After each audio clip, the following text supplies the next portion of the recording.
Everyone thinks that teens in our world today use alcohol, tobacco, or drugs to cope with everyday struggles. You may think they do, but they don't.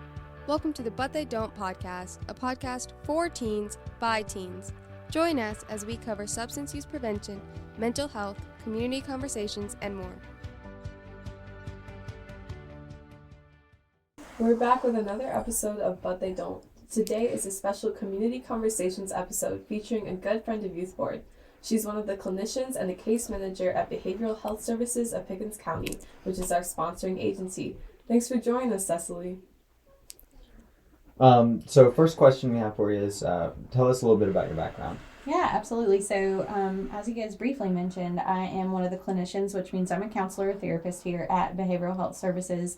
And I also am a resource case manager, which means that I try to meet you guys and other community members where you are with any needs you may have. So I tease at the agency that whether it's helping a client find, a food resource for their pet lizard, or whether it's trying to find housing for themselves or something more serious, we can always sit down and look at it together. Mostly with our clients that we see at Behavioral Health Services, that includes both substance use history as well as mental health support. And we know that substance use and mental health really are affected by your day-to-day living. So my job is to kind of go in and sit with someone to figure out how to life hack your day-to-day living to work better in your direction. As far as a little about me in general, I'm a mama, I'm a dog mama, I'm married, and I live in the area, and I'm really happy that you guys are here doing this work. So thanks for being here too. Thank you for being here. Yeah. Why do you think adolescent experimentation is so dangerous right now? For me, I've always thought, even back in the day when I was younger, experimentation is often normalized as something to be expected. And realistically, that's not the truth for everyone, and it doesn't have to be everybody's truth. But, there is a lot of peer pressure out there for anybody in their youth, and even for folks in their early 20s. And so I think that it's important to be normalizing the conversation around peer pressure and what that actually means and how it affects everybody in that age group. So generally speaking, I think it's always been a risky thing in that to have that experimentation. I think for me, what feels important about right now specifically is that even adults are not sure what's in these substances. So it doesn't matter what age group you are, you're at risk. And then when we look at youth specifically though, we recognize, and you guys have highlighted this in some of the work you've done, that kids and teens are often targeted. So when we think about marketing and things like that, whether it's marketing directly from a store or even marketing sometimes from people who are, distributing drugs in areas, they are looking at youth as a population that if we can get you hooked on it early or get you interested in it early on in life, then we've got lifelong customers. And that's a problem to me because marketing shouldn't be targeting kids in the way that they do, especially when their lives are on the line. Awesome.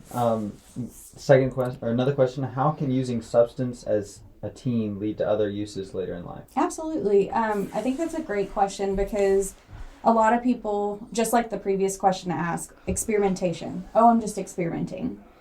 It's normal to experiment, some people may say. It's common, everybody does it, but they don't, right?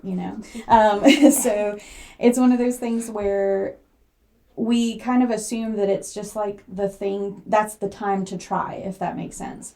From a biological perspective, our brains are not in a good position when we're teenagers or children to be trying substances, even young adults actually. So brain development continues into your early to mid-20s. And so when you start to impact it using substances of any kind of chemical intervention, whether it be a drug or alcohol, you start to mess with your brain's ability to develop in the quote right order. And so you start to influence your body's natural ability to go over time and do what it's supposed to do. And that can be problematic. So using as a teen can lead to later use in life because you start changing your brain chemistry early on. You're teaching your brain early on that it likes what it's doing and likes what it's getting. And so that can be a problem. I think about the term gateway drug, which I know we're going to talk about a little more here briefly, but when we think about gateway drug, there's a lot of stigma around that statement, a gateway drug. You know, I was born in the 90s, and so I've heard this my whole life, like, oh, such and such is a gateway drug. Marijuana is a gateway drug. Drinking is a gateway drug, etc. And a lot of people are like, well, just because I use this or that doesn't mean that in the future I'm going to use something harder, like some sort of pills or some sort of stimulant. But what the problem is often that we get in a position where if we're willing to try one thing, maybe there's a willingness to try another. There's some different factors to this thing. So it just leads to use in a couple different ways, socially, biologically, etc., that can be kind of problematic. Yeah, thank you so much for that. Can you actually elaborate on that gateway drug? Yeah. So for me, when I think about the realities of gateway drugs, I really think about the idea that, okay, so say you guys are going out for an activity at school. Like, it's the first time in your life ever. Try to imagine that you're going to try out for an activity, be it like a sporting team or a club of some sort, or even like in theater, you might be auditioning for something, but you're going to try out. And typically when we're going to try out for something, how do we feel? Nervous, right. And we might feel a little bit skeptical of our skills, right? We might have some doubts. We may be trying to be confident, but we're not really sure because we don't have enough information yet. Well, when you first try a substance and it goes well, it's kind of like if you tried out for a sports team and it went well, and then all of a sudden you find out you're really good at it and it makes you feel good and you start getting attention and all these things are happening and you're like, dang, brush your shoulders off, right? And so you get a little excited. That's kind of like what my concerns are when it comes to gateway drugs for teenagers and young adults and even some children, is that once we get that good feeling in our system from trying one thing, it makes you a little more confident the next time you go try out for something different potentially. So it still may be scary, but it doesn't feel as like crazy overwhelming as it did before. And so now that you played, baseball really well, and you've got some athletic aptitude, you're like, oh, well, if I go try out for basketball, it doesn't feel as scary. Maybe I'm not so great at that sport, but it feels pretty good. And maybe I'll be popular from that, or maybe I'll get what I need to out of that. Maybe I feel strong. So when someone tries marijuana for the first time, it's kind of like playing baseball first, right? And then they have an opportunity to try something else. They may be like, well, I really got a lot out of that last thing. Couldn't be too bad. There weren't a lot of risks. I was nervous at first, but it turned out great. I love how I feel on it, etc. And they may open up that window. Because meanwhile, while all that's happening on the social surface of things, and you're thinking about like how your brain and body feel in the environment you're in, then maybe at the same time, your brain's going, ooh, that was cool, let's do it again. And we always have to think about that little guy in our head that's going, ooh, that was cool, let's do it again, and what that actually means. The problem is there's risk, right? There's a lot of burnout when people do too many things at one time. And so if you start trying out for every team, you're going to hit some barriers, right? And we could really run with this metaphor, but we don't need to. It can get in the weeds really fast. So what I'm going to say back to that is just when we are confident in doing one thing, it allows us to be confident in doing the next thing. And as that goes over time, it creates some problems. Potentially, if it is a thing that has risks associated with it. So that's kind of where the substance use goes. When it comes to gateway drugs on a biological level, one of the things that really bothers me that folks don't know goes back to exactly what I said earlier about our brain development. So when your brain is developing as a teenager or young adult, you have parts of your brain that are actively growing and creating new pathways from one thing to another. And when we interrupt that with substance use, we teach those pathways to like whatever the substance is doing. And so for our whole lives on after that, we have created a pathway that likes what a substance may do for us.